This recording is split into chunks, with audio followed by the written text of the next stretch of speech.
Today we got a great lineup for you guys. We've got the Summit Nordic team that's going out here on Saturday for state championships, so we'll keep you posted on that.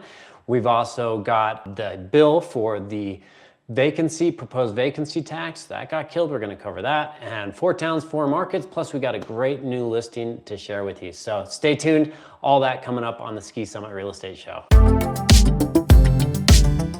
Ever dreamed of living in the heart of the Colorado mountains? Join me, Matt Dayton, Breckenridge native, Olympian, and mountain real estate expert. Here on the Ski Summit Show, we dive into everything you need to know about buying, investing, and living in iconic ski towns like Breckenridge, Frisco, and Keystone. From mountain real estate trends to investment opportunities, we bring you on the inside to help you make the most of your mountain life.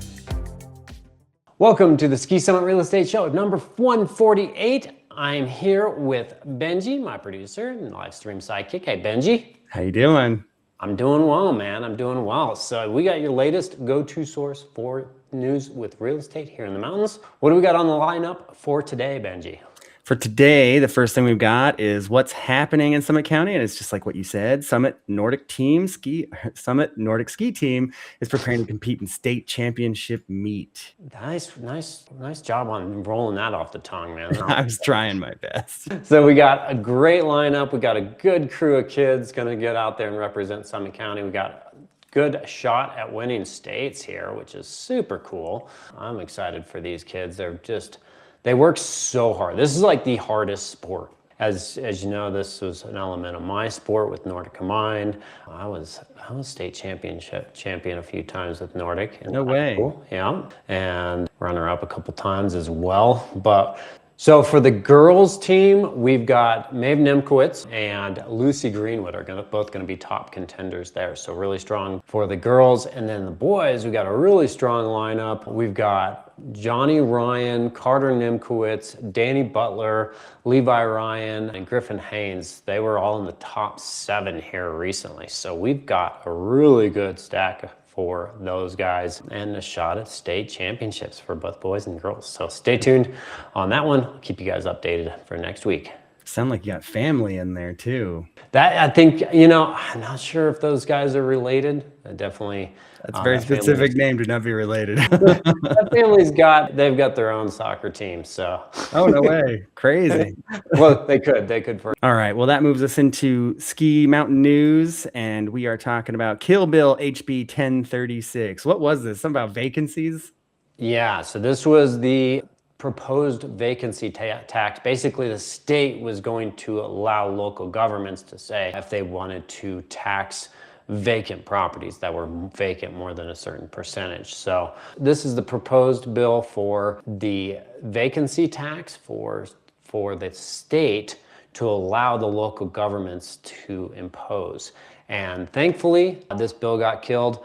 I get the motive behind it. I think it's great to be able to try to make things more affordable for locals, affordable local housing. Just help some folks close on one of those over in Silverthorne, and they're super excited. But I think that this could have some unintended consequences. And so in this article, that was one of the things that it stated.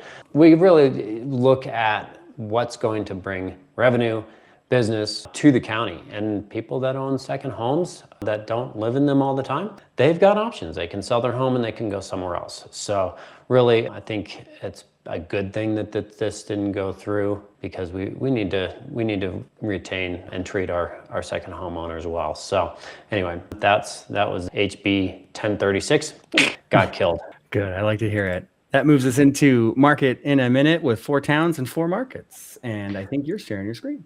Yeah, so let's kick it off here. We got starting out with Breckenridge, kind of looking at a little bit right here in the middle, buyer-sellers market. This is for single-family homes, so slightly towards a buyer's market, definitely taking a little longer for properties to sell. That high-end market wasn't going off like it was a year ago. We were seeing a lot more people investing their money into the high-end market. So that slowed a bit, which gives buyers a little bit more opportunity. If we jump over to Frisco, I'm going to share this screen. Frisco is much more into that buyer's market. So there's some opportunities. This is just that inventory is taking longer to sell and it's building a little bit more. So we've got a little bit more of what we call months of inventory there in Frisco. I'm gonna jump into Silverthorne. Silverthorne's kind of more in the middle as a buyer's-seller's market, so not as much available there and not moving as quickly. And then lastly, here we are in Dillon. Dillon is actually a slight seller's advantage, so not a whole lot available. Things are moving maybe a little bit quicker, not as much standing inventory as in Dillon.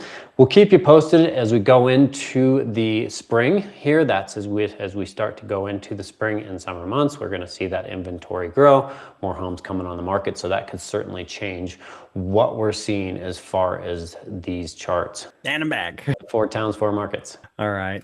Well, that takes us into our listing of the week. And today we're looking at 32 Rounds Road. And it's a good looking place. It's a doozy, man. This one's cool. So just under a cool 9 million. Oh, I didn't even see the price. I know. I guess we're out on this one, Benji. Sorry. Dang. Dang. Sorry to burst your bubble. So this one, 32 Rounds Road, just outside of Breckenridge in the Highlands. Just a gorgeous brand new house. So you should quick, easy shot down into town, skiing, the rec center. You got lots of trails through there. This is one of my favorite areas to go mountain biking through. You got these flume trails. You can see one of them right behind the property there. Kind of dirt path running. Yep, that's one of my favorite sections of the flume trail. So you can access hundreds of miles of trails from there. So look at that. That is such just gorgeous, like looking straight out towards Peak 10 there. That's incredible. Unbelievable. Metal roof. I love this house. Yeah, very, very like clean looking, but it's got enough of that mountain mix in there. It's got the wood elements that kind of make everything a lot warmer. So yeah, and I just love the way everything just kind of leads you out to the mountains. Mix of some steel in there. Yeah. Yeah. That lamp is huge. It's a big lamp. I can't get over these big doors and then that huge view that you've got. Yeah, when you just, the accordion style doors, you just open those up. Oh my gosh. Yeah, I'd love some of those, but I'd also like to send my kids to college. You could probably send several kids to college if you can buy this house. Well, just the door. I'm just talking about the door package. Just the tuitions. Yeah. Oh, look at that. Great looking bathrooms. That is beautiful. That chair looks like a wild creature. I love this. I've never seen this before. Closets with laundry in it. That's so Why not, right? Yeah, it's right there. Just fold it and put it away. Absolutely. I think you don't even, like, the closet is huge. You wouldn't even have to leave it. Can you imagine waking up and this big thing just open with the mountains? Oh my gosh. And yeah, just open that whole thing up in the morning. What an incredible listing. Oh, these lights are great. Yeah, this one is listed by Stacy Sheldon with Slifer Smith and Frampton, so give her credit. Great. Oh, great did you see that? You missed it. What was that? Look at these built-ins back here. Oh, nice. And they all got little TV for things. Benji. I call top bunk. Dibs on top bunk. Oh, those are so cool. And you can hide Nice. with a sliding glass door. That's neat. That is clever. I love all the built-ins. Look at Your that. gym, I guess. That's cool. Yep. And there you do your plies. Absolutely, in the morning. This thing just keeps going, doesn't it? It does. Oh, a back sauna? Go back to the sauna. The sauna. Yeah, the sauna's got like a window in it. Look at that. Yeah, that's awesome. Oh, that is cool. Sauna with a view. Okay. My family's a big sauna family. I like infrared saunas. I can do that. Yeah, I gotta be able to throw the water on it and have the steam on the rocks. Yeah, absolutely. I don't know, in a steam sauna, I'm like, I just can't breathe. Yeah, no, that definitely makes a difference. Throw a little cup of water on there and then blow on your friend. Yeah. Oh, okay. It, like, we used to do it to each other as kids. It sounds weird, but it was like learning hacks. it was scalding. That's why we did it. Oh, okay. So awesome. Well, that wraps up the show for this week. Thanks so much for joining us here. If you have any questions, please feel free to reach out. Consider giving us a thumbs up and subscribing. But either way, we appreciate you being here and we hope to see you sometime in the mountains soon. Take care.